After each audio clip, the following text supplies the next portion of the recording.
আসসালামু আলাইকুম ভিউয়ার্স। আজকে আমি আপনাদেরকে দেখাবো ইফতারের পিয়াজু।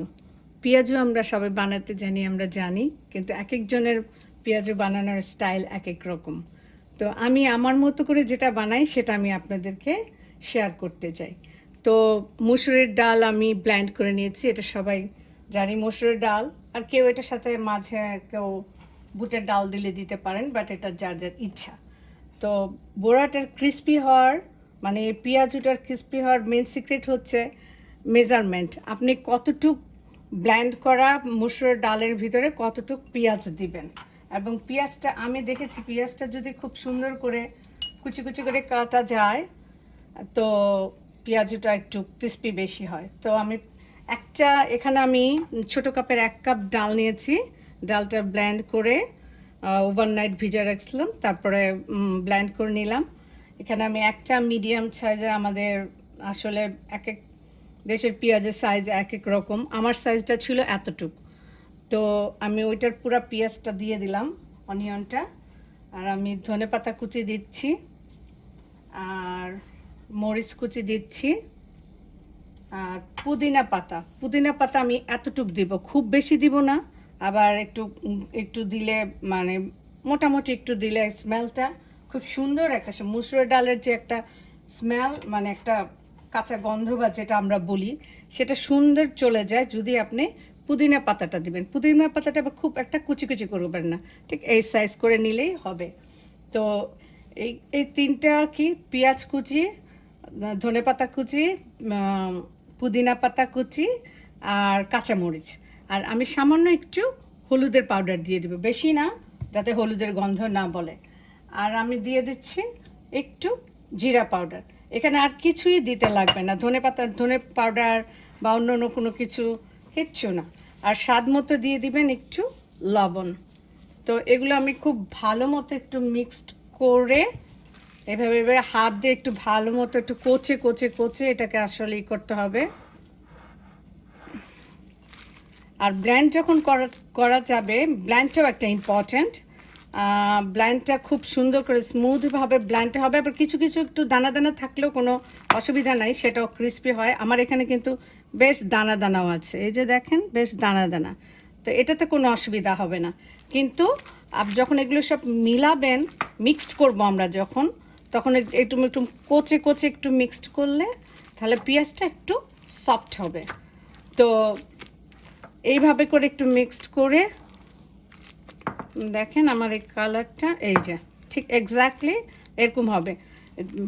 যতটুক কি বলে, যতটুক মুসুরের ডাল আপনার মানে যতটুক ডাল পেস্ট করে নিয়েছেন তার হাফ পরিমাণ পেঁয়াজ দিবেন। এই যে জিনিসটা এরকম হবে, যে পেঁয়াজটা যেন একটু বেশি হয়। তো আমি এখন দিয়ে দিচ্ছি, আমি দেখাবো কীভাবে আমি দিয়ে আবার এভাবে একটু চ্যাপটা করে দিচ্ছি, কারণ আমি আশা করি আপনাদের করে খাবেন। আমারটা খুবই ক্রিস্পি হয়, আমি যাকে খাওয়াই, নিজে খাই, আলহামদুলিল্লাহ আমার পেঁয়াজটা খুবই ক্রিস্পি হয়। তো আমি এখন দেখাচ্ছি এই, আর হতেও খুব সময় কম লাগবে যদি একটু পাতলা করে দেয়। অনেকে গোল গোল পছন্দ করে, আমি মনে করি যে পাতলা করে দিলে হয় কি, একটু ভাজাটাও তাড়াতাড়ি হয় আর ক্রিস্পিটাও হয়। তো একটু বড় বড় করেই বানাই, বড় বড় করে বানায় একটু তাড়াতাড়ি হয়ে যাবে। আর ক্রিস্পি যে পেঁয়াজটা যেন একটু একটু ভালো বেশি পড়ে মানে ডালের ভিতরে, তাহলে আপনার এই খেতে খুব ভালো হবে আর ক্রিস্পিও হবে। আমি এটা যখন হয়ে যাবে আমি তখন হাত দিয়ে ফেটে আপনাদেরকে দেখাবো কত দূর আমার এটা ক্রিস্পি হয়। এখন এটা আমার এক পাশটা ব্রাউন হয়ে গেলে আমি বুঝতে পারবো, আমার জালটা একটু বাড়িয়ে দেই। হ্যাঁ, এটা একটু ভালো ফুল জালেই হবে। তো এটা এই পেস্টটা হতে 3-4 মিনিট লাগবে, বেশি লাগবে না। এটা ব্রাউন হয়ে গেলে তারপর আমি আবার উল্টে দিব। আমার সব পেঁয়াজগুলো ভাজা হয়ে গেল, আমি এখন তুলে নিচ্ছি। এই যে ঠিক এরকম কালার হবে, একদম পুরা মানে কি বলে বার্নিং কালারটা হবে না। উফ, one second.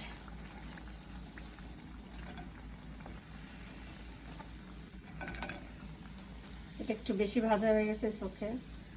আমি অনেকে ভাবতে পারবেন যে আমি কেন টিস্যু পেপারে নিচ্ছি না। টিস্যু পেপারে আমি এখন নিলাম না কারণ আমি আপনাদেরকে দেখানোর জন্য যে আমার এটা কত দূর ক্রিস্পি হয়েছে। আমি একটু সাউন্ড করে দেখাই। আচ্ছা, আর আমি ভেঙে দেখাচ্ছি। এটা অনেক আগেই ভাজা, মানে ফার্স্ট ব্যাচে, তারপরও আমি দেখাচ্ছি কতটুকু ক্রিস্পি হয়েছে। দেখেন, এই যে দেখেন, সাউন্ডটা পাওয়া যাচ্ছে কিনা আমি জানি না। ঠিক এরকম ক্রিস্পি হবে আমার পেঁয়াজুটা। তো ভিতরটাও দেখেন কত সুন্দর মুচমুচা। তো আশা করি সবার ভালো লাগবে আমার এই সুন্দর পেঁয়াজুটা। সবাই বানিয়ে খাবেন এবং বলবেন কেমন লাগলো। তো আশা করি সবার রোজা ভালো যাক, সবাই ভালো থাকেন, আমাদের সবার জন্য দোয়া করবেন। আল্লাহ হাফেজ।